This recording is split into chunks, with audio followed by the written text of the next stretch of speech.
안녕하세요, 여러분. 오늘 우리가 파헤쳐볼 텍스트, 이거 진짜 흥미롭습니다. 매일 아침 눈 뜨자마자 쏟아지는 뉴스들 때문에 머리 아프신 적 있으시죠?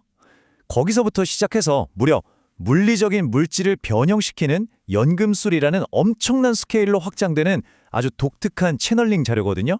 자, 바로 들어가 보죠. 이 텍스트가 짚어내는 현대인의 가장 큰 문제점, 아마 다들 뼈저리게 공감하실 텐데요. 자료에 이런 구절이 나옵니다. 많은 사람들이 겪는 문제 중 하나는 너무 많은 정보의 폭격을 받아 마음이 흩어진다는 것이다. 와, 이거 완전 우리에게 아닌가요? 매일 쉴 새 없이 돌아가는 뉴스 사이클 속에서 우리가 느끼는 그 피로감과 불안감을 정확히 찌르고 있죠. 오늘 우리가 함께 살펴볼 로드맵입니다. 정보과잉 이겨내기부터 시작해서 그리스도 마음의 재정의, 실수를 자산으로 바꾸는 법, 굳어진 정신적 틀 깨부수기, 그리고 마지막으로 연금술과 유동적 물질까지 쭉 훑어볼 건데요.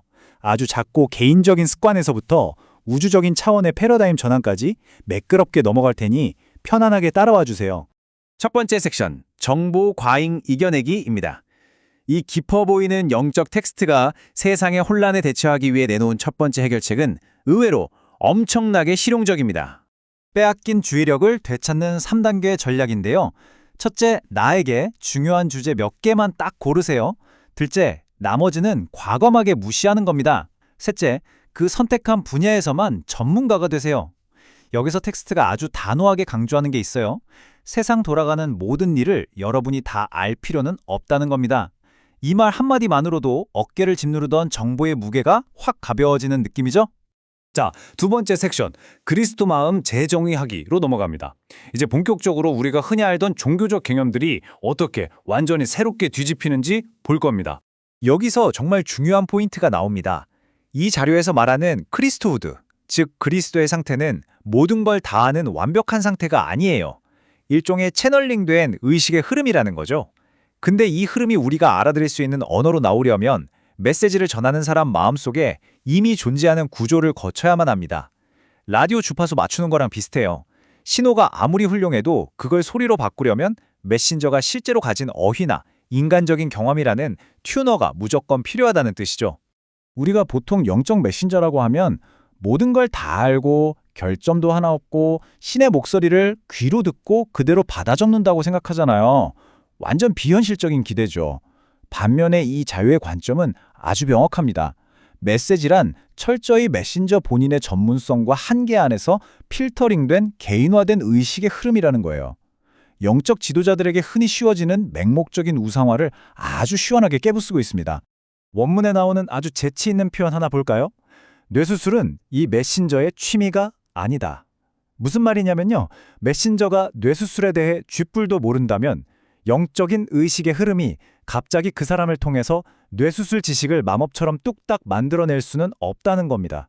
철저히 메신저가 이미 알고 있는 지식의 틀 안에서만 번역이 이루어진다는 걸 너무 재미있게 꼬집은 대목이죠. 세 번째 섹션, 당신의 실수는 자산이다로 넘어가 보겠습니다. 방금 영적 메시지가 세상에 나오려면 인간의 경험이 도구로 쓰여야 한다고 했죠? 그렇기 때문에 이 텍스트는 인간의 결점이나 과거의 실수에 대한 시각을 완전히 바꿔버립니다. 여기서 진짜 흥미로운 게 우리가 지상에서 겪는 경험들을 좋고 나쁜 걸로 가르지 않고 그냥 다 자산으로 봅니다. 여러분의 결점은 오히려 다른 사람들과 끈끈한 공감대를 만들어줘요. 과거의 실수들은 내면의 심리적 문제를 풀어가는 과정일 뿐이고요. 영적인 마음은 이런 실수들을 가치 있는 자산으로 바꿔서 도움이 필요한 다른 사람들에게 닿게 합니다. 심지어 완벽해야 한다는 강박 자체를 사람들을 통제하려는 타락한 존재들이 파놓은 함정이라고 일갈하죠. 원문에 등장하는 진짜 생생한 예시를 하나 들어볼게요. 만약 당신이 과거에 오토바이 폭주족이었다고 쳐보죠. 텍스트는 그게 당신의 영적 자격을 뺏어가지 않는다고 말합니다. 오히려 당신과 비슷한 뒷골목 배경이나 아픔을 가진 사람들에게 깊은 영감을 줄 수 있는 엄청난 도구가 된다는 거예요. 영적인 일을 한다고 해서 과거가 이슬처럼 맑고 깨끗해야 할 필요는 전혀 없다는 걸 완벽하게 증명하는 거죠. 네 번째 섹션, 정신적 틀 벗어나기입니다. 이제 단순한 심리적 차원을 넘어서 더 깊고 묵직한 영적 장애물에 대해 이야기해 볼 건데요. 원문에서는 이걸 96번째 단계라고 부릅니다. 자료에서는 인간의 영적인 성장을 꽉 막고 있는 굳어진 믿음들을 정신적 상자라고 부릅니다. 예를 들면 평평한 지구 이론, 성경을 토시 하나 안 틀리고 글자 그대로 믿는 종교적 근본주의, 너무 딱딱한 과학적 유물론, 그리고 무조건 내 편 가르는 흑백 정치 시스템 같은 것들이죠. 우리의 에고가 바로 이런 고정관념들을 방패막이 삼아서 스스로 안전하다고 착각한다는 게 이 텍스트의 아주 날카로운 분석입니다. 그래서 원문은 우리한테 뼈 때리는 질문을 하나 던집니다. 당신의 어떤 믿음이 틀렸다고 증명되었을 때 당신은 위협을 느끼겠는가? 여러분, 이 질문 진짜 중요해요. 무의식적으로 이건 절대 틀릴 리 없어! 라고 꽉 쥐고 있는 그 완고한 신념, 혹시 지금 머릿속에 떠오르는 게 있으신가요? 여기서 말하는 96번째 단계라는 게 바로 그겁니다. 영적으로 꽤 높은 수준에 도달한 학생이 마지막으로 자신의 영적 에고마저 죽도록 놔두고 내가 무조건 옳다는 그 모든 집착을 완전히 내려놔야 하는 가장 깊은 통과 이래예요. 이 단계를 넘는다는 건 양자 물리학처럼 아무리 고차원적인 지상의 이론이라도 그걸 구태여 증명하려는 욕구조차 다 버리고 완전히 텅 빈 열린 문이 되는 걸 뜻합니다. 드디어 마지막 5번째 섹션, 연금술과 유동적 물질입니다. 이제 개인의 심리를 훌쩍 넘어서서 물질 우주라는 엄청나게 거시적인 비전으로 스케일이 확 커집니다. 텍스트가 들려주는 과학의 역사를 짧게 훑어볼까요? 선사시대 원시인이나 바이킹들은 신이나 정령 같은 신화에 의존했죠.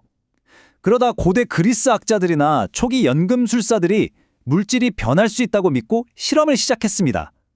그런데 근대에 와서 유물론적 과학이 물질은 그저 단단한 고체라는 생각에 갇혀버렸어요.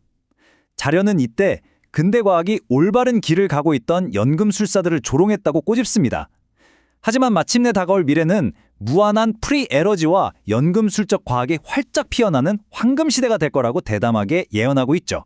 지금의 유물론적 방식과 텍스트가 말하는 미래의 연금술을 딱 비교해보면 차이가 명확합니다.